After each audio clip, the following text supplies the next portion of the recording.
This morning I'm going to preach on something different than I have in your outline. Something came to me this morning. Last night I was thinking about just doing a short exhortation on it, and then this morning I started jotting down some notes for the exhortation, and then I just thought there's too much here for an exhortation, and I don't know if there'll be enough here for a whole sermon or not, but you could call this Blowing the Trumpet 2.0. If you remember the old Bible study that I did called Blowing the Trumpet a few years ago, where I warned about hard times to come, I've been paying attention some more, and it seems like the things that I was talking about back then are getting closer and closer now. And I don't want to scare you about things, but I just wanted to make you aware about things and help you to encourage you to prepare for things, and also give you some hope. At the end of this, I have a bunch of verses that talk about how God will take care of us, but what I want to try to encourage you to do is that we have to take care of ourselves too, because God does expect us to do things, to take care of ourselves, and then He will provide through those things. But, for instance, if a guy 50 years ago just thought, the Lord's got to be coming back in 10 years, and therefore I'm just not going to worry about anything, I'm not going to work, I'm not going to, I'm just going to kind of just sit back and take it easy, well, he would have starved to death because the Lord didn't come back, right? So we have to prepare and then just trust in the Lord. If you look in Ezekiel 33, 1 through 7, I just want to read this passage again that I read back then, just to show you kind of my justification for doing this. And a lot of the things that I'm going to be talking about today have to do with economic things and the economy, and you can take it with a grain of salt. You can go do your own research, you can look up stuff, and if you think I'm crazy, then just disregard and don't worry about it. I think you'll do it to your own peril, but I hope not. But anyway, I would at least encourage you, just hear me out, and if you don't agree, then don't agree. That's okay. But I guess I can't not tell you these things, because if I don't tell you these things and I don't encourage you to prepare, and then bad things happen, then I can't live with myself, right? So in Ezekiel 33 and verse 1, it says, "Again, the word of the Lord came unto me, saying," this is unto Ezekiel, who is a prophet of God. A prophet was a man that spoke in God's stead in those days. And a preacher, to a similar extent, is a man that speaks in God's stead, right? He's supposed to preach the Word, and the Word is God's Word. So when I preach the Word of God, I'm delivering God's message to you, just like a prophet did. In the prophet's case, it was given directly to him. In my case, I'm reading it out of the book and declaring it to you. "Son of man, speak to the children of thy people, and say unto them, When I bring the sword upon a land, if the people of the land take a man of their coast and set him for their watchman, if when he seeth the sword come upon the land, he blow the trumpet and warn the people, then whosoever heareth the sound of the trumpet and taketh not warning, if the sword come and take him away, his blood shall be upon his own head. He heard the sound of the trumpet and took not warning, his blood shall be upon him. But if he take warning, he shall deliver his soul. But if the watchman see the sword come and blow not the trumpet, and the people be not warned, if the sword come and take away take any person from among them, he is taken away for his iniquity, but his blood will I require at the watchman's hand. So thou, O son of man, I have set thee a watchman unto the house of Israel. Therefore thou shalt hear the word at my mouth, and warn them from me." So what the Lord is teaching here is pretty obvious. If there was a walled city and the Lord and somebody set a watchman on the wall, and he was to watch for danger coming, and when he saw danger coming, he blows the trumpet and lets people know and they prepare, right? Then if they pay no attention, then it's on them, right? And if something bad happens to them, it's on them. But if the watchman's just like, well, you know what, I just don't feel like blowing the trumpet, I've got other things to do, and then something bad happens, then it's on the watchman, right? So I don't want blood to be on my hands. In spiritual matters especially, that's my primary focus, is to preach unto you spiritual things, but also more natural things too. So I guess maybe God has given me an interest in these type of things so that I can share them with other people. Or maybe not. Maybe I'm just nuts. But you can decide that. You can decide that after you hear what I have to say. But like the prophet was the watchman, so is the pastor the watchman over the church. Look at Hebrews chapter 13 and verse 17. Hebrews 13 and verse 17. Obey them that have the rule over you, and submit yourselves, for they watch for your souls, as they that must give an account, that they may do it with joy, not with grief, for that is unprofitable for you. Primarily, I am a spiritual watchman, watching for your souls. But like I said, I feel a duty to watch for yourselves, your whole selves, right? Not just your souls, but I'm concerned about you in general and your financial well-being. And you know, the fact is, if you don't have food on the table, then it's pretty hard for you to come to church and worship God with a happy heart, right? So I'm concerned about all of you and your financial well-being as well. So now I got to figure out how I want to do this, because I just have a bunch of hodgepodge garbage written down all over the margins of this outline. So let me start out by just simply saying that I think hard times are coming. When I blew the trumpet, I don't know if it was 3 years ago, it was a while ago, I don't think I was wrong. I was just early, right? Because the same thing, I mean, we've just been marching to that same beat, and things are just getting worse and worse, economically speaking. At that time, if I remember right, and I didn't have time to look it up, I think the national debt was $17 trillion at that time. Now the national debt is pushing on $22 trillion. So we're just continuing on the same path. Oh, but I thought we had a Republican in the White House, right? We don't spend money when we have a Republican, right? You know that Donald Trump he was presiding over the country whenever the government went into debt over $1 trillion last year. In one fiscal year, the national debt increased over $1 trillion. Do you know that that's more than Barack Obama spent in the last 2 years of his presidency? Maybe total in 2 years he spent more, but each year, the last 2 years of his presidency, he spent less than Donald Trump has in Trump's first year or second year in office. So the idea that Republicans get in and then they start this fiscal austerity stuff and we're balancing our budget, no. He cut taxes, which is nice, but he didn't cut spending. So when you cut taxes and you bring less in and then you spend more, guess what happens? Bigger and bigger deficits. Right? We spend more and we bring in less. Our president, Donald Trump, said, and this is a direct quote, this is going to come back to bite him so bad. I feel bad for the guy. Actually, I don't know if I do, but he said, "This is the greatest economy that we've had in our history, the best." This is the greatest economy in history. I mean, forget the roaring 20s, right? Forget the post-World War II era where GDP was like, 6% per year or something, the most prosperity we've ever experienced. Forget the late 1800s from the Civil War up until the turn of the century, where we were just producing stuff like crazy. Much of our history, we produced everything that the world consumed. Now we're the greatest debtor nation the world's ever seen. But this is the greatest economy we've had in our history, the best. And I just looked up some quotes. He says numerous times, tweets and comments to the press, the greatest economy ever.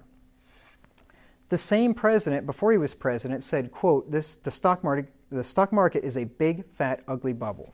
That was his direct quote. I remember seeing him saying that and cheering him when he said that. The stock market's a big, fat, ugly bubble. Guess what? It's bigger and fatter and uglier now than it was back then. But now that it's bigger, fatter, and uglier, it's his bubble, but it's not a bubble now. This is the best economy we've ever had. When Barack Obama was doing the same thing, it was a disaster. All right? The patterns have continued. Unemployment had been falling the whole time in Obama's presidency, right? They were creating all these crappy part-time jobs, and the unemployment rate officially was falling. And Trump gets in and it just continues to fall. And it's very low with a bunch of crappy service sector part-time jobs. Yeah, that's great. That's wonderful. And I guess he's cut some regulations, and that's good. I think a lot of it is just hope. Right, Obama was all hope and change, right? This economy is built on hope because businessmen, small businessmen, I think just hope and just assume that things are going to be better now under Trump. And it's just a delusion as far as I'm concerned. And I will show you what I'm talking about here. Let's just talk about the stock market briefly. I've been listening to Peter Schiff a lot. I've listened to him for years. And he's been warning about this for years, and everybody thinks that he's crazy too. He called the 2008 housing bubble. He started calling it in the early 2000s, and he was on TV in 2005, 2006, 2007, saying that this whole thing is going to end badly. The subprime thing is going to crack, and it's going to bring the whole market down. People laughed at him. They made fun of him. You can go online. You can look up videos. Peter Schiff was right, and you can see him on Fox News, CNBC, MSNBC, all those channels debating with people, and they were laughing at him, saying, "You're crazy. The market's great. Stock market's great. The economy's great. The housing market's sound." And then it just happens exactly like he said. And he's been saying that the real crash is still coming. And so I've been listening to him, and he was bringing some stuff to my attention. It's just in plain sight. And I'm like, wow, you don't hear about this in the media. Let me just go through some stocks with you. I don't want to bore you to death, but the greatest economy we've ever seen, okay? You've ever heard of the FANG stocks? Facebook, Amazon, Netflix, and Google. Like the tech stocks. The tech sector has been leading this stock market boom. Facebook, to date, down 36%. That's a bear market. Facebook is down 36%. Amazon, the juggernaut of the economy, right? The one that's putting all the retailers out of business and all that. That's the reason why Penny's is going out of business, because Amazon is so great and so strong. Amazon, look it up yourself, down 22% to date. That's a bear market. Wall Street considers a bear market down 20%. A correction's 10%. They're down 22%. Netflix, down 32%. That's a bear market. Google, down 16%, on its way to a bear market. Apple, right, the trillion-dollar company. By the way, Amazon was a trillion-dollar company just recently. It's down, I think when I looked last, like $700 billion. They've lost hundreds of billions of dollars. That's because they don't make very little profit. That's the funny thing about Amazon. Their price to earnings ratio is like 126. It means that the price of the company is 126 times higher than their earnings. They're not earning anything. They just have these crazy valuations. Anyway, let me continue here. I am going to get to some Bible stuff eventually. Apple, the trillion-dollar company, down 17% to date. 17%. Greatest economy ever. I mean, these stocks, these are the major stocks, like the big stocks out there. Bear markets. 3M, company that Jason used to work or works for, down 19%. That's 1% away from a bear market. You know what's interesting? Total coincidence, I'm sure. Jason brought up that annihilation stuff at the end of January. I kid you not. I looked on the calendar. 2 days later, 3M stock started to go down, long before the rest of these stocks started to go down. And 3M stock has fallen steadily from the time he brought up that annihilation thing until now. Probably seriously, it's probably a coincidence, but I just think it's a really weird coincidence if it's a coincidence.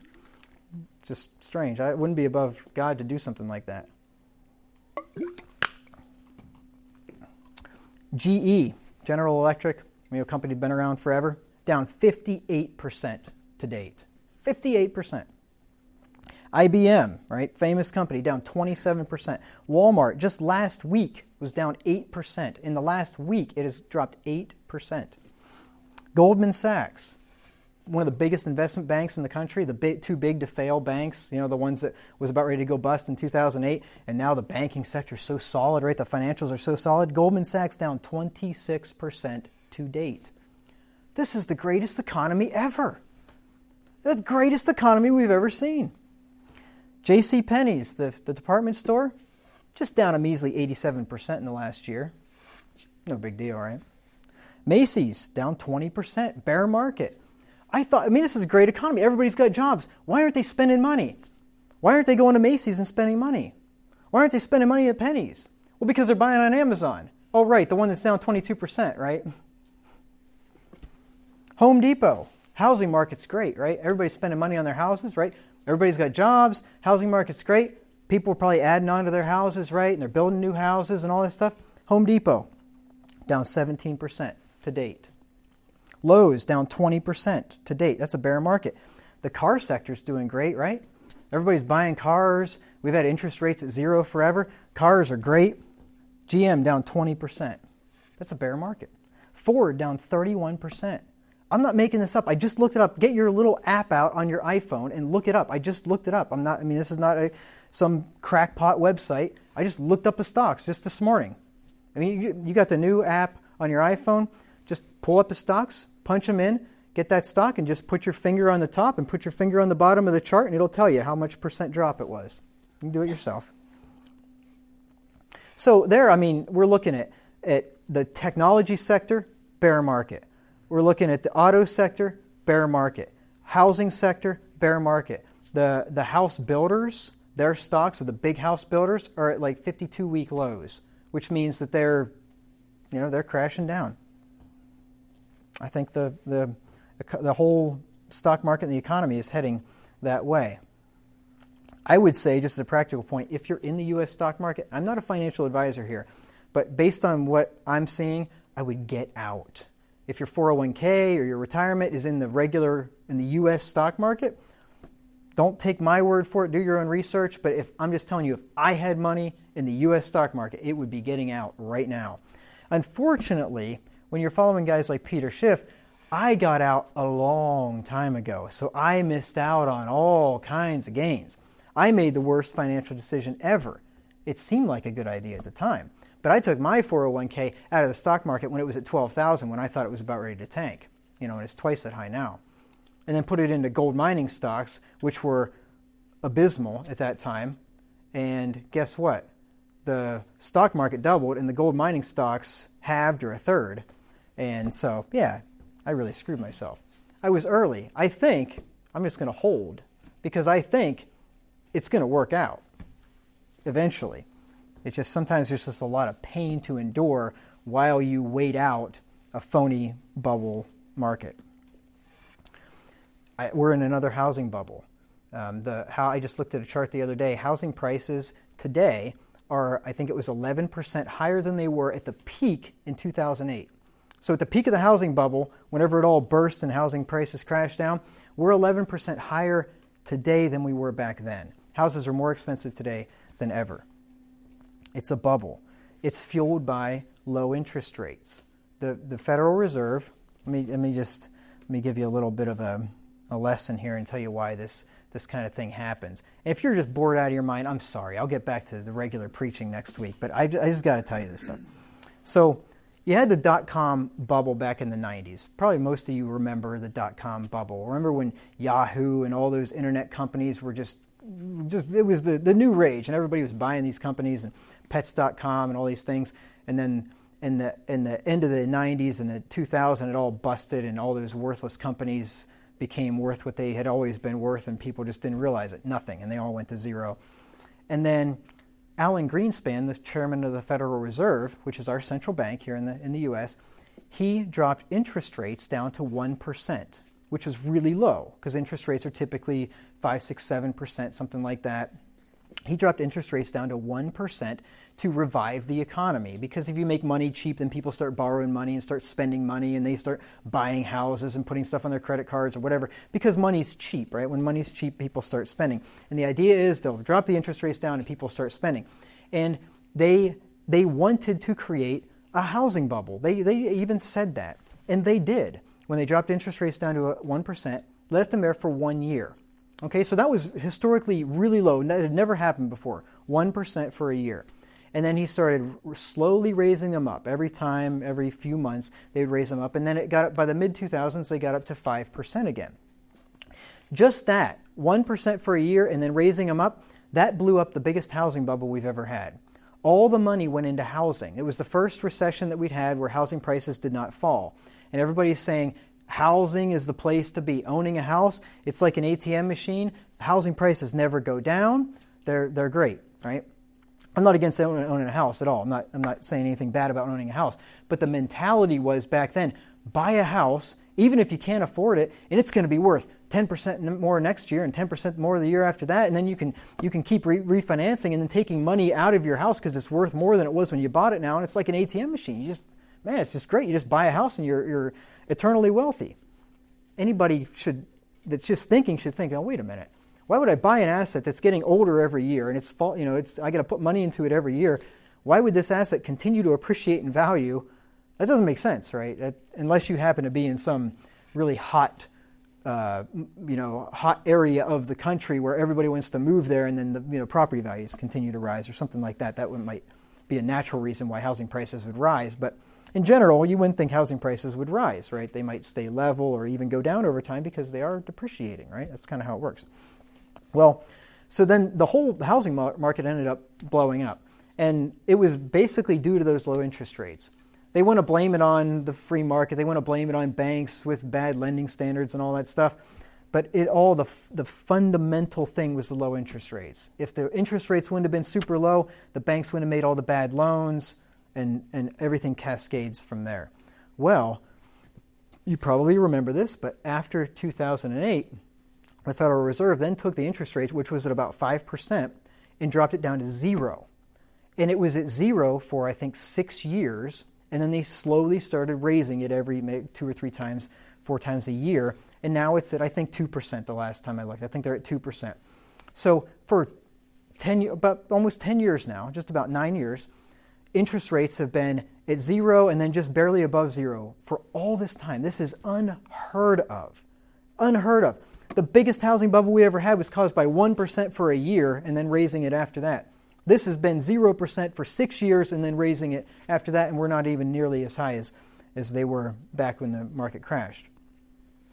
This is going to end badly, because what happens when interest rates are low is that entrepreneurs and companies in the economy, they assume that there is more capital there to do long-term projects than there really actually is.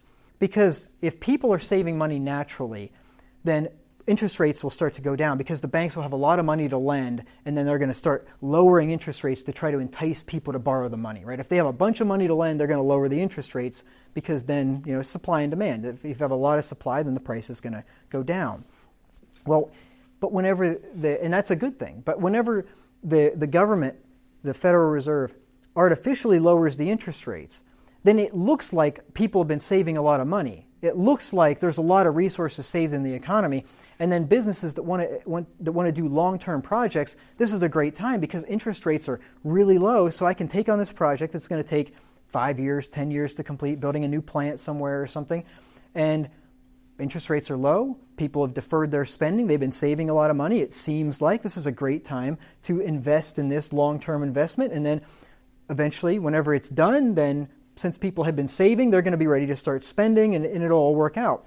But what happens is, the interest rates are artificially low. People haven't been saving. There are not resources in the economy. And then everybody across the board starts spending and starts borrowing money and spending it on projects that there are not the resources for. And eventually, everybody starts trying to get the same resources, the same concrete, the same steel, the same transportation, trucking, and everybody's trying to gobble up these resources to finish these projects that they've made, but the resources actually aren't available because they haven't been saved and they're not there, right? So then what happens is the prices of all that stuff goes up, and there's not and then the projects can't be completed, and then you have a nationwide recession across the board where all of the malinvestments then have to get liquidated.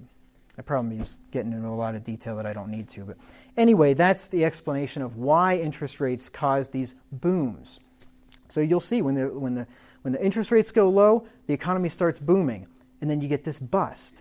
That doesn't happen in a free market economy. It happens when you have a central bank that lowers interest rates artificially. That's why we have these busts, and that's what I think is going to happen again.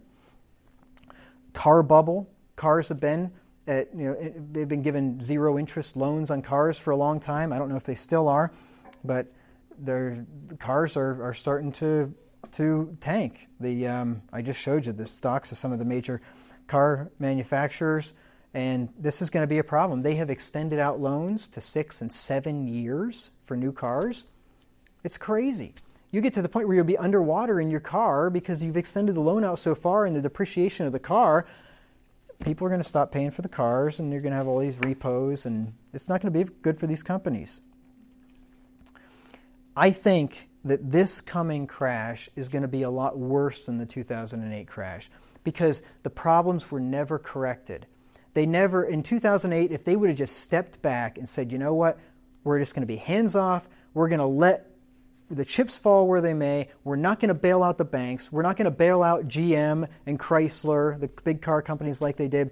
We're not going to do any bailouts. We're not going to bail out AIG or any of these big companies, these insurance companies.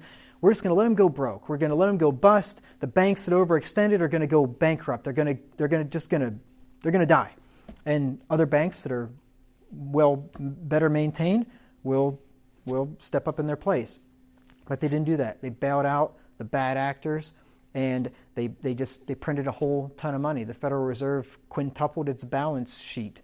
It bought up all these treasury notes, and it bought up all these mortgage-backed securities. It bought up all this crappy debt, basically, that nobody wanted. And now they've got it all. They still have it, and now they got to get rid of it somehow. And how are they going to sell it? Because how are you going to sell a bunch of crappy mortgages from 10 years ago whenever they weren't worth anything when you bought them? So what's happening now is interest rates are starting to go up, because in the Federal Reserve's mind, the only thing that they can do when the economy slows down is to lower interest rates, and then that stimulates people to spend money again. When interest rates are low, it's money's cheaper, and so you take on debt, and they think that gets the economy going, and it does temporarily. So, but what they see is that we're going to have another recession coming. Because recessions come, if you just look historically, about every 7 years you have a recession. Well, we've gone 10 years without a recession. We're coming up on 10 years now. Actually, more than 10 years, because the recession started in 2007. So we're over 10 years. We're long overdue for a recession. And the Federal Reserve just a couple of years ago still had zero interest rates. If you have a recession, in their mind, what are we going to do? You can't go below zero, right? So they've been raising interest rates. That'll eventually cause the bubble to be pricked, because all the cheap money out there is going to disappear. You want to know one reason why the stock market's so high? It's because a lot of these companies have been buying back their own stock. Like, whatever, just pick a company, right? GE, we'll say, or something. GE goes out there and they borrow money at really low rates, and they buy back their own stock. So GE, if they own 50% of their own stock and shareholders own the other 50%, GE goes out there and they start buying GE stock, so where the company might own 55% or 60%. They own more of their own company. And they buy back that money with money that they borrowed. Well, what happens when interest rates go up? Interest rates go up and the economy starts to implode and the stock prices start to fall. Now GE owns all their own stock, and the price of their stock has gone way down, and they still got to pay back all the money that they borrowed to buy the stock, right? That's why a lot of the stocks of these companies have been going up, because they've been buying back their own stock with the cheap money. So what happens is, interest rates eventually start to rise, and the market will just force interest rates to rise. They can't stay low, and they shouldn't stay low forever. So once they start to rise, then everything gets more expensive. It's going to be prohibitively expensive to buy a house, because anybody that has a mortgage, what it's like. The first several years of paying your mortgage, it's all interest, right? And just go on, if you've ever gone to look to buy a house and you do the mortgage calculator, just change that interest rate a little bit, and you see your monthly payment changes a lot, right? You move an interest rate up from 4% to 8%, and your monthly payment is going to be way bigger. Well, now mortgage interest rates are at about 5%. They used to be at 2 something? I mean, they were super, super low. And people could afford to buy houses, and people could afford to bid up houses, and houses kept getting more expensive. But guess what? Now interest rates are going higher, and when they get to a certain point, they're going to become prohibitively expensive, and all of a sudden now people can't buy them anymore. It's going to crash, I think. When I make declarative statements, just remember I'm prefacing it with "I think." Right? I'm not a prophet. I'm not prophesying of anything like that. I'm just saying what I think is going to happen. Well, then, the problem is the federal government has taken on all this debt. So now we've got $22 trillion in debt. And just the debt, the payments on the interest of the national debt are hundreds of billions of dollars per year. Right? We're paying hundreds of billions of dollars per year just in interest.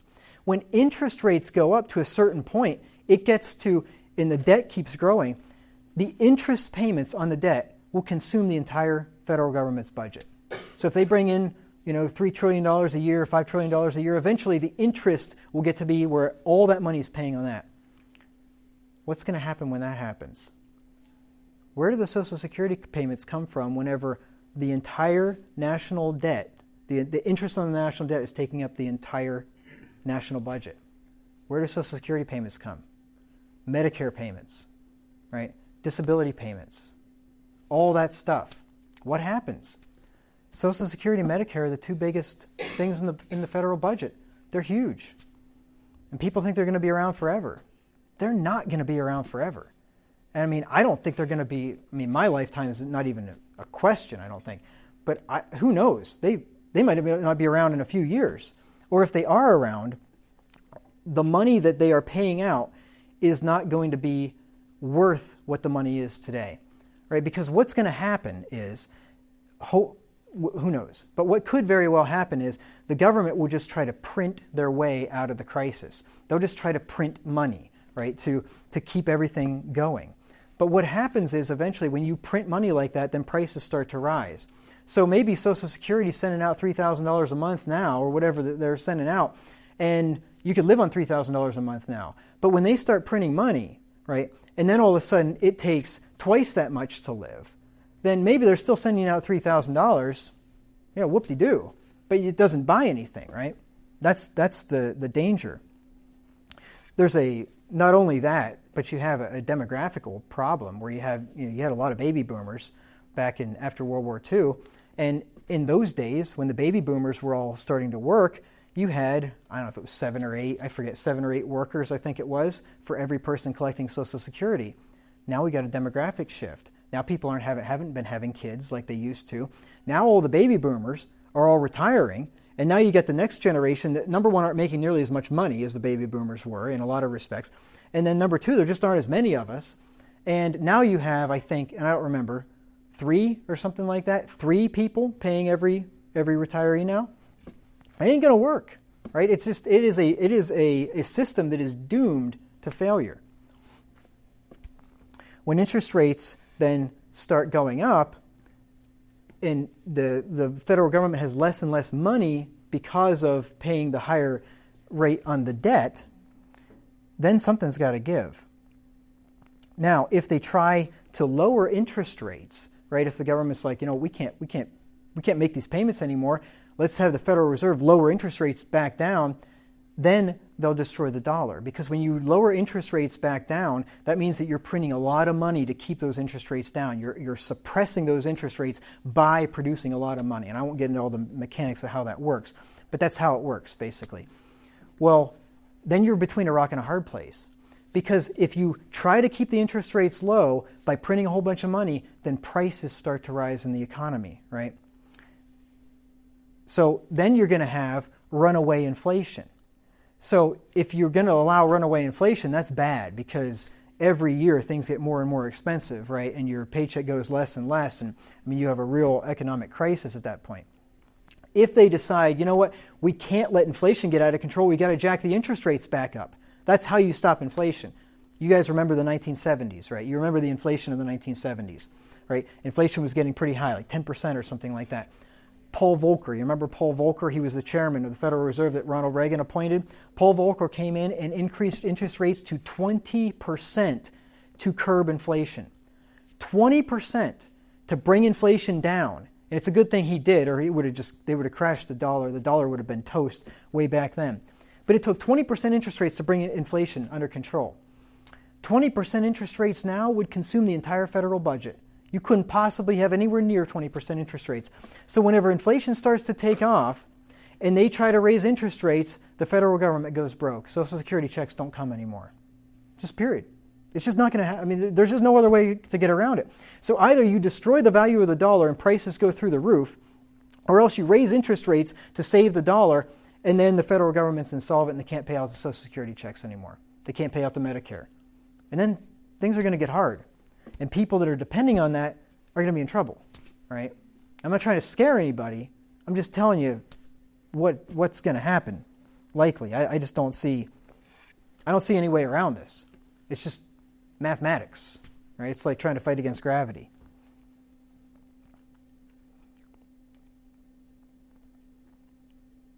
So I would say, everybody, save money.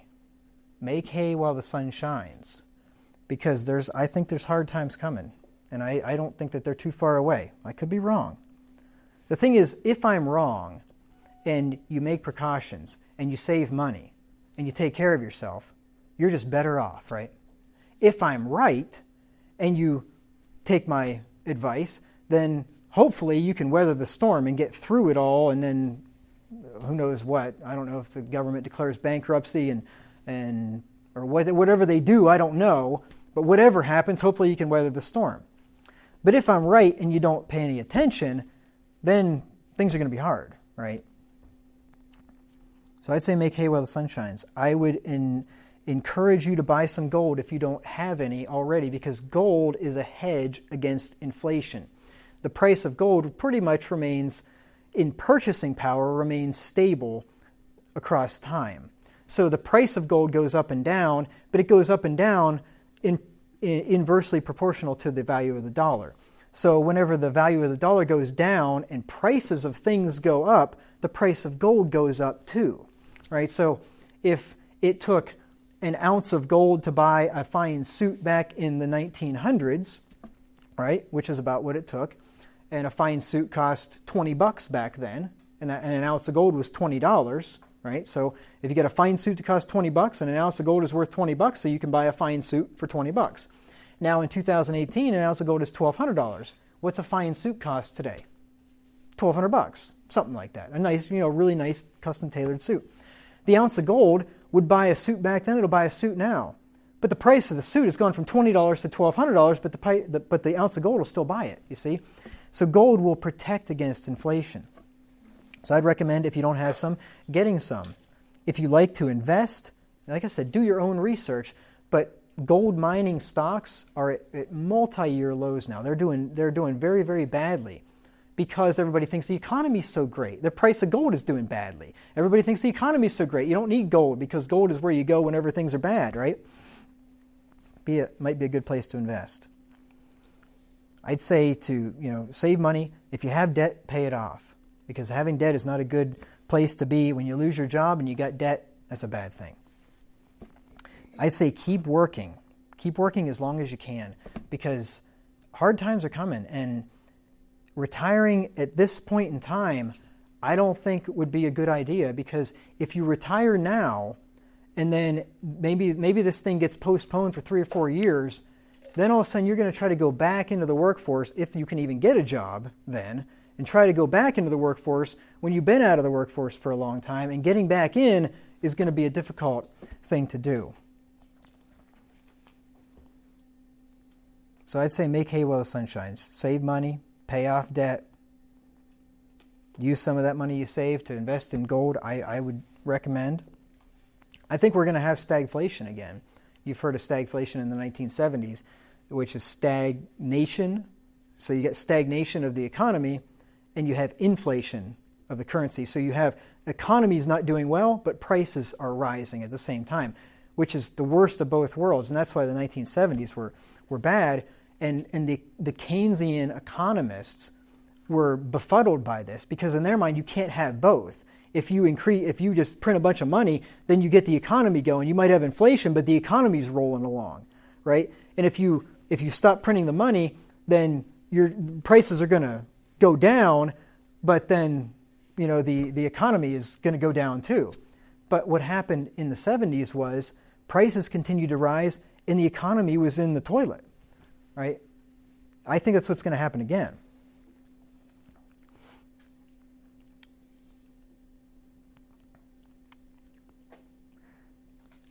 Like I said, I think Trump has really screwed himself, because he's taken credit for this bubble. And then now, when the bubble pops and the economy goes into recession, how can he possibly blame it on Obama? He's just said the economy is the best it's ever been, and he's taken all the credit for it. Remember what it says in Proverbs 16 and verse 18? Pride goeth before destruction, and an haughty spirit goes before a fall.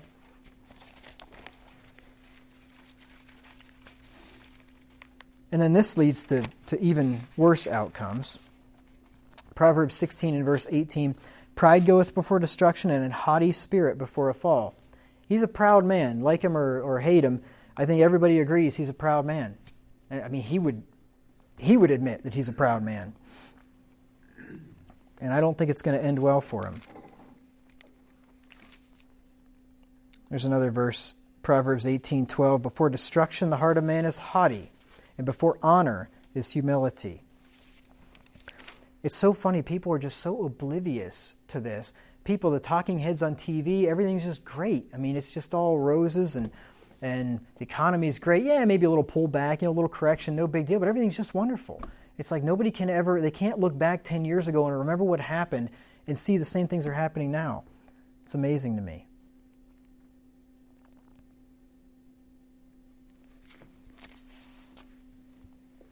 Now, so here's the other thing. So, I think, and total just speculation, this is my opinion, I could be wrong, maybe I'll eat crow later, but I think Donald Trump will be a one-term president.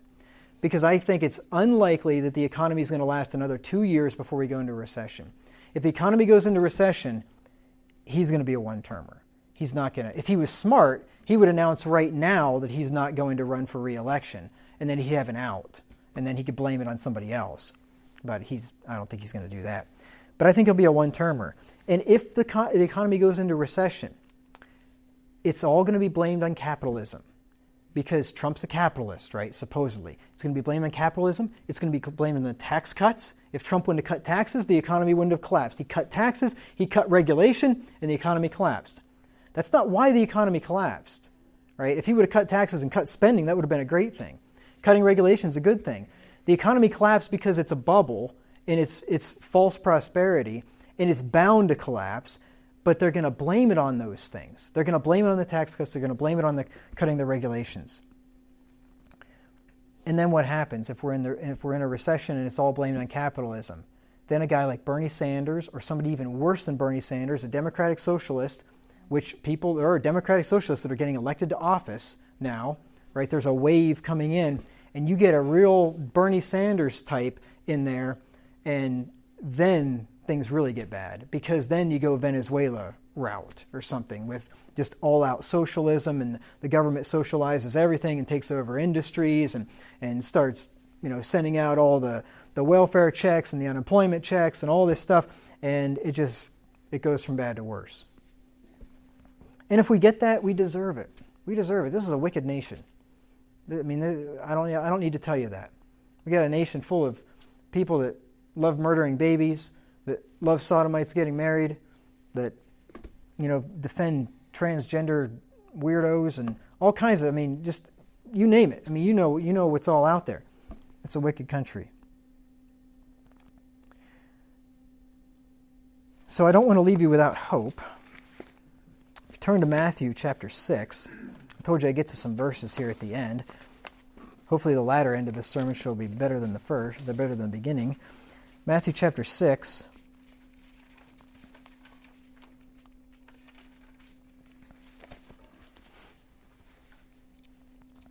Matthew 6, 25 through 34. I shouldn't worry about these things. I just got to tell you how, the end of the world's coming, and then I tell you don't worry about it. But we shouldn't worry about it. But what I want to encourage you to is don't worry, but prepare, right? Because we need to prepare. You can't just say, oh, God will take care of it, and I don't do anything about it, right? You need to prepare as best you can. Unfortunately, it's at the end, and it's pretty hard to prepare at the end. But preparing at the end is a lot better than doing nothing, that's for sure. And I know a lot of you took to heart what I said, 3 years ago, or however long it was, and a lot of you did start to prepare, and you started to lay up food and dried food and things like that. I don't know if you bought precious metals, but now would be a good time to buy them. They're still cheap. They're on sale. Matthew chapter 6 and verse 25, Jesus said, "Therefore I say unto you, take no thought for your life, what ye shall eat or what ye shall drink, nor yet for your body what ye shall put on. Is not the life more than meat, and the body than raiment? Behold the fowls of the air, they sow not, neither do they reap, nor gather into barns, yet your heavenly Father feedeth them. Are ye not much better than they? Which of you, by taking thought, can add 1 cubit unto his stature? And why take ye thought for raiment? Consider the lilies of the field, how they grow. They toil not, neither do they spin. And yet I say unto you, that even Solomon in all his glory was not arrayed like one of these. Wherefore, if God so clothe the grass of the field, which today is, and tomorrow is cast into the oven, shall he not much more clothe you, O ye of little faith? Therefore take no thought, saying, What shall we eat, or what shall we drink, or wherewithal shall we be clothed? For after all these things do the Gentiles seek. For your heavenly Father knoweth that ye have need of these things. But seek ye first the kingdom of God and his righteousness, and all these things shall be added unto you. Take therefore no thought for the morrow shall take thought for the things of itself. Sufficient unto the day is the evil thereof. So Jesus said, don't worry about what you're going to eat and what you're going to drink and what you're going to be clothed with. Now the thing is with the Bible, remember, we compare spiritual things with spiritual. We do here a little and there a little. If you just took this passage, you could say, oh, I'm just going to stop working, right? Because don't worry about it. God's going to clothe me. He's going to feed me. I'm going to have food to eat, water to drink, and I'm going to have a roof over my head and clothes on my back. I'm just going to stop working. I'm just going to take it easy. Just lounge, right? But the Bible also says, he that shall not work shall not eat. He that will not work shall not eat, right? In 2 Thessalonians 3, I think it's in verse 10. So the Bible tells you also that you got to work and provide for yourself. So what do I conclude from this? If you work and provide for yourself and make provision and take care of yourself, then don't worry. Let the rest up to God. Do what you can. Keep working. Keep saving. Keep paying down debt. Keep laying up food or whatever you think is a prudent thing to do. Keep doing what you should do, and then trust God to take care of you. Right? That's what I'm trying to encourage you to do. Like I said the other night in Proverbs 21 and verse 31, safety is of the Lord, but you should still prepare the horse for the battle. Proverbs 21 and verse 31. Proverbs 21:31, the horse is prepared against the day of battle, but safety is of the Lord. So you don't want to trust in the horse, because the horse alone won't save you. The savings alone won't save you. The gold won't save you. The food and the dried food won't save you. Safety is of the Lord. But you know what? You better have the horse too. The horse needs to be prepared against the day of battle, and then the Lord He'll help out. He'll take care of you. Look at 1 Chronicles 19 and verse 13. 1 Chronicles 19 and verse 13.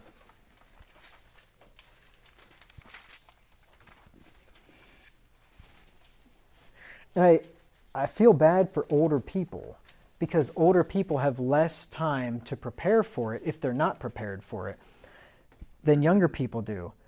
But then, and nothing against older people, but on the other hand, the old generation are the ones that voted in the politicians that promised us all the goodies and increased Social Security, Medicare, and all this stuff, right? So the older generation are the one that got us to where we are now, and now they're the ones that might suffer. Because us younger ones, we have time, right, to weather it out and then pick ourselves up and take care of ourselves at the end. After it's all, hopefully it blows over. 1 Chronicles 19 and verse 13. Be of good courage, and let us behave ourselves valiantly for our people, and for the cities of our God, and let the Lord do which is good in his sight. You see, this is a good battle cry for us. Be of good courage, do valiantly, right? Fight, and then see what the Lord will do. If it's good in his sight, then he'll take care of us. Prepare and then trust. Remember what James said in James 2 and verse 17? To just say everything's going to be okay. I'm just not worried about it. That is a syndrome that people have these days. And it's a natural human tendency to just assume if it hasn't happened, it won't happen.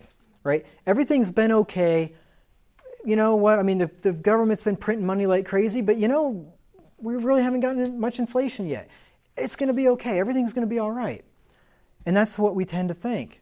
But you know what? Everything's not always going to be all right. I mean, bad things happen, right? I mean, people in Weimar Republic, Germany, in the early 1920s, they could have said, oh, everything's going to be okay. Everything wasn't okay. They destroyed the currency and people starved to death, right? Poor people committed suicide, old people committed suicide in their homes, turned the gas on because they couldn't pay the bills anymore, right? I mean, bad stuff happens. It does happen. And to bury our heads in the sand is not wise. James 2 and verse 17 said, even so faith, if it hath not works, is dead, being alone. I trust that the Lord will take care of me. Well, if all you got's faith and you don't got the works, you're not doing something to provide for yourself, you better watch out. You got to have the works to back up the faith. For goodness sakes, don't have faith in the government. Don't have faith that Social Security is going to be there for you, because it ain't. Especially young people like me. Social Security is not even a thought in my mind. I just know I'm paying taxes that I'm never going to see anything from. I mean, that's just a fact. I think that's going to happen a lot earlier than in my retirement, though. And that's what I'm concerned about. I'm concerned about my own dad. Right? He's living off of he's got a pension too, but there's lots of people his age that are living on Social Security that the checks stop coming, they're going to be big trouble. Big trouble. Look at Nehemiah 4 and verse 9. I just want to give you some more verses that show us that we need to prepare and then pray. Or pray and prepare and pray again or whatever, but you need to prepare and then trust in the Lord. Nehemiah 4 and verse 9.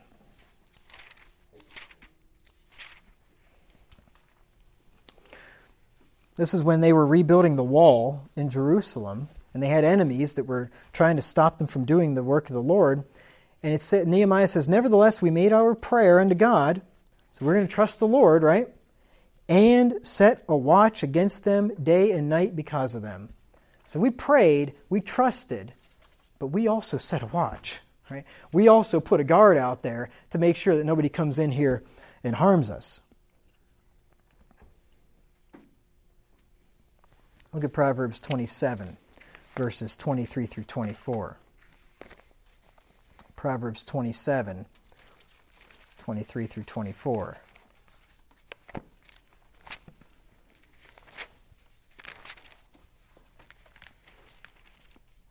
Now, if you're at the point where you're old and you're already retired and you can't work, then just trust God, beg God for mercy. Just beg God to take care of you. And He can do that, right? But if you're at the point you can still work, keep working. Because that doesn't make sense to me to not keep working when you could be laying up and preparing for a hard time to come and then saying the Lord will take care of me. That's another story. I wouldn't want to be in that position anyway. Proverbs 27, 23 through 24. Be thou diligent to know the state of thy flocks, and look well to thy herds, for riches are not forever, and doth the crown endure to every generation. Be diligent to know the state of thy flocks. We should know, look at our finances, know what our finances are, and just ask ourselves, what if something happens? Could I live off of my savings if Social Security's gone tomorrow, right? Could I live off of what I have saved?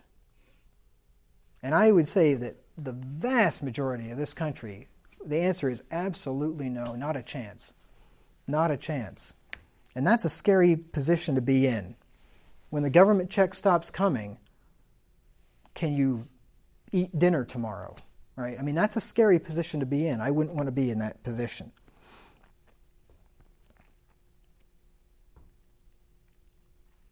Look at Proverbs 21 and verse 20. Proverbs 21 and verse 20. Like I said, I just kind of jotted these down, so I'm trying to make them sort of be cohesive together. Proverbs 21 and verse 20. There is treasure to be desired and oil in the dwelling of the wise, but a foolish man spendeth it up. The wise man saves and lays up and prepares for the future. He doesn't consume everything that he makes. Of course, I've taught this lots of times, so this is kind of back on my old soapbox. But you know what? All we got to do is look to the ants. The ants will teach us a lot if we just pay attention to even those little critters. They got brains the size of like a pinhead, and yet they have more sense than a lot of Americans do. Proverbs 6 and verse 6 says, Go to the ant, thou sluggard, consider her ways and be wise, which having no guide, overseer, or ruler, provideth her meat in the summer and gathereth her food in the harvest. That ant has enough sense to say, you know what, winter's coming. I've got to lay up for a time when I can't be working, when When I can't go out there and get food anymore, I need to have food laid up. And you know what? The little ant doesn't have a guide, an overseer, or a ruler. Nobody is telling the little ant to do that. The little ant just knows intuitively. It's something that God's put within her to do that. But go to the ant. I mean, think about that. Just think about the ant. He lays up for the time to come. He's got sense to do that. Proverbs 10 and verse 5. Probably a good thing that I didn't make this the exhortation and then have the sermon afterwards. Proverbs 10 and verse 5. He that gathereth in summer is a wise son. You see, he's like the ant. He gathers in summer. But he that sleepeth in harvest is a son that causeth shame. You think about that. You gather in summer. Summer is the productive time in your life. Harvest is the time, summer is the time when things are growing. Harvest is the time whenever you reap what you have put in. So you don't quit at the harvest. The harvest is the time when it's time to gather it all in, right? I mean, you're at your earning potential now. Gather it in as fast as you can, as much as you can, and provide for the time when you can't do it anymore.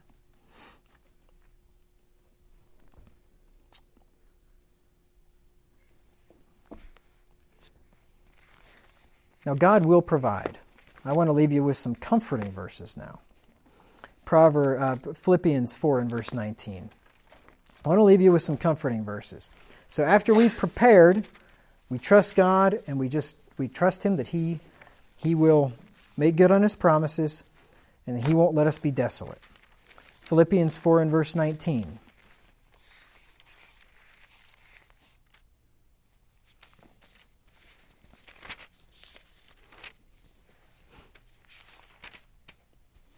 But my God shall supply all your need according to His riches and glory by Christ Jesus.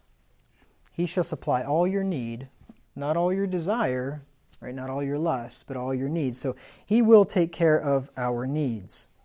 But remember, think about the prodigal son, for instance.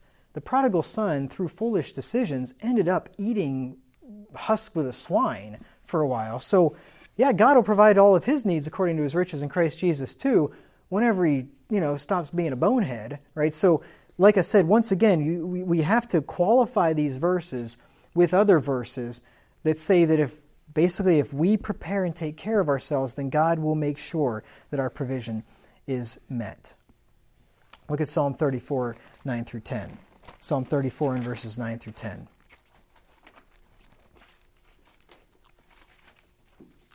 And here's the other scary thing, that if the welfare checks stop coming, then people get angry, right? And people go to the streets, and people go to their neighbor's house, and not just to knock on the door and ask how you're doing, right? They go there to get your stuff, right? Then things really get bad and get dangerous.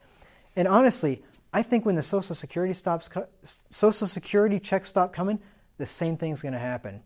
It's just going to be old people, right? But they're going to be no less mad than the boys down there in central Kansas City or whatever getting the checks. They're going to be just as mad, and things are going to get bad. Psalm 34, 9 through 10. Psalm 34, 9 through 10. O fear the Lord, ye His saints, for there is no want to them that fear Him. The young lions do lack and suffer hunger, but they that seek the Lord shall not want any good thing. Just stick with the Lord. I've said this before.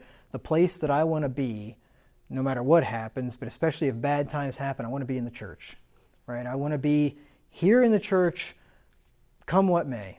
And if bad times come, I still want to be here. And I'm going to resolve to just trust the Lord and be faithful to Him no matter what happens. Maybe hard times will come, maybe they won't. And sometimes when hard times come, we get drawn closer to the Lord through them. Jesus was a man of sorrows, and I was just taken to Philippians chapter 3 yesterday morning. I was sitting there and I was just thinking about sometimes that life's kind of rough and it's hardships, and I just thought that when Paul said that he counts all things but loss for the excellency of the knowledge of Christ Jesus, and that he suffered the loss of all things and counts them but dung, that he may win Christ. that he may know him and the power of his resurrection and the fellowship of his sufferings. And then Paul says that he bore in his body the marks of the Lord Jesus, that Paul was beaten like Jesus was, that Paul was persecuted like Jesus was, that Paul experienced a lot of the suffering that Jesus suffered, and that drew Paul closer to Jesus. I'm not asking for suffering, but a lot of times suffering does draw us closer. And I think it would probably be a good thing for churches if things got harder, because I think at that time then people would be drawn to the Lord, they would seek the Lord more, and a lot of these fake churches would probably dry up because people that are there for the prosperity gospel aren't going to be there anymore, and people that are there because times are good, it's easy to praise God when times are good, they're not going to be there anymore. So if things do get hard and do get tough, you might get a much purer version of Christianity out there as well, and that wouldn't be a bad thing. Psalm 37 and verse 25. David reminded us that he has not seen a righteous man starving to death. Psalm 37 verse 25, I have been young and now am old, yet have I not seen the righteous forsaken, nor his seed begging bread. In all of David's years, one thing he had not seen was a righteous man forsaken by God and his children starving. You stick with God, he'll stick with you. He'll take care of you. Psalm 55 and verse 22. Psalm 55 and verse 22. Cast thy burden upon the Lord, and he shall sustain thee. He shall never suffer the righteous to be moved. Never suffer the righteous to be moved. He will set you in a large place. He'll set your feet on solid ground if you stick with him. Look at Proverbs chapter 10. Proverbs chapter 10 and verse 3. Hopefully I'm wrong about all this stuff. But you know what? If I'm wrong about all this stuff, like I said, and you make some provision, you take care of yourself and save money and so on, you're going to be better off anyway, right? And if you are brought to concern with this, and you're drawing closer to God, and you're praying to him, and you're relying on him, that's not a bad thing, right? So if I'm totally wrong, it's okay. I hope I don't want to be wrong because I don't want to have steered you wrong, but then again, I don't want to be right either because I don't want bad things to happen. So it's kind of a weird position to be in, to hope that you're right and yet hope that you're wrong at the same time. It's kind of strange. But Proverbs 10 and verse 3, the Lord will not suffer the soul of the righteous to famish, but he casteth away the substance of the wicked. The wealth of the sinner is laid up for the just, and we may see some of that happening. God has a strange way of working things out, and he does take care of his people, and sometimes he does so by divesting wicked people of their fortunes for the sake of his people. And how he might do that, I don't know, but sometimes he does things like that. Look at Isaiah 41, 17 through 20. Just got a couple of more verses here for you. Isaiah 41, 17 through 20. And the thing is that the perplexing thing about this particular moment in time is that, and I'm no investment guru whatsoever, but it's just there's nowhere to put your money. That it's either both safe and yielding a return. Because you put your money in the bank, number one, it's not really safe because inflation eats away at it every year and it becomes worth less and less every year. It's relatively safe, but you get no interest rate. Less than 1% interest? So you get nothing on your money. And that's just scandalous. It's so aggravating to me because of what the government's done to our money, what the Federal Reserve's done to our money. Because if they would have just leave stuff alone and left interest rates at 5 or 6%, you know how much money? I mean, if you'd have had money put in the bank 10 years ago, you'd have almost twice as much money as you have now. 10 years at 7.2%, your money doubles. You could literally have almost twice as much money as you have right now if you just stuck it in the bank at a good interest rate, 10 years ago. It's frustrating. So, and then But what do you do with it? So you leave it in the bank and it makes you absolutely nothing and you lose money through inflation. You'd be crazy, I think, my opinion, you'd be crazy to put it into bonds, into government bonds. They've been in a 30-year bull market, and because when interest rates go down, bond prices go up. They're inversely related. So bond prices have been going up for a long time because interest rates have been going down, but now interest rates are creeping back up. And now the bond prices are going to crash, and bonds are going to be a bad place to be. The price of the bonds is crashing, and the return on the bonds is still not very high to this day. It barely keeps above inflation if you're lucky. So bank accounts, not a good idea. Bonds are not a good idea. A stock market, I think, is in the biggest bubble it's ever been in. I think somebody would be certifiably insane to buy the U.S. stock market right now. If you do it, go ahead. But I'm trying to talk my own mother out of it. She's with some, mainstream financial guy, and I mean, this guy is such a clown. He admits that recessions come about every 7 or so years and that we're overdue for a recession, but just keep your money in it anyway because after it crashes back down, it'll come back. I'm thinking, what kind of a fool are you? If you know it's going to crash down, why wouldn't you have her sell, get into cash, let it crash down, and buy back at the bottom? Why in the world would you let somebody do that? And I tell her, and she says, well, I just trust him. Okay, well, whatever. So I think, U.S. stock market, you'd be crazy. Peter Schiff recommends the foreign stock markets, but unless you really know what you're doing and you're an expert, I'm not investing in. I wouldn't personally do it. I might if I gave it to somebody at Peter Schiff's company and they are experts there, maybe if it sounded good, but who knows? He did that years ago and did it too early and it hasn't turned out well. I think it will eventually, but not so far. Gold back in, after 2008, gold seemed like a great investment. It was until 2011, went the whole way up to $1,900, and then it's been in a bear market ever since. I think it's going to turn around. I'm certain of it, but that hasn't turned out to be a good investment in the last several years at all. And I don't know. I don't know where to put your money, to be honest with you. I wish I could tell you. But at least if you put it in the bank, you will lose some to inflation, but at least you're not going to lose a whole pile if you had it in some risky investment or something. And I just say, just save it up, put some in gold, and hope for the best. And if I ever figure something out, I'll let you know. But I don't know. Just it's back when I don't want to get on too many rabbit trails, but back when we were on a gold standard in the 1800s. The price of things continually fell every year, a little bit every year. Prices went down because we were producing a lot of things, and gold, the supply of gold stays relatively stable. It increases a little bit because we mine a little more gold out of the ground every year, but so the supply of gold is pretty much stable, but we're producing all this stuff, all these consumer items, and the more stuff you get, and when your money supply stays the same, guess what? That money can buy more and more of that stuff, right? So the prices of that stuff go down over time. So people in those days, they could just save for retirement by just saving their gold coins.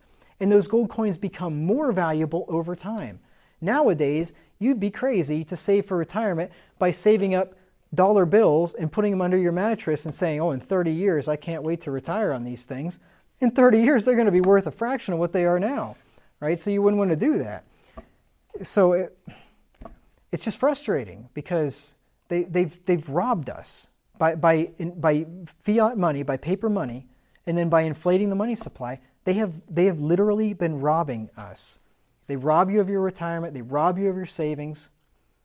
It's scandalous. But there's nothing we can do about it. So we just try in spite of it to save and do what we can. Isaiah 41:17 through 20.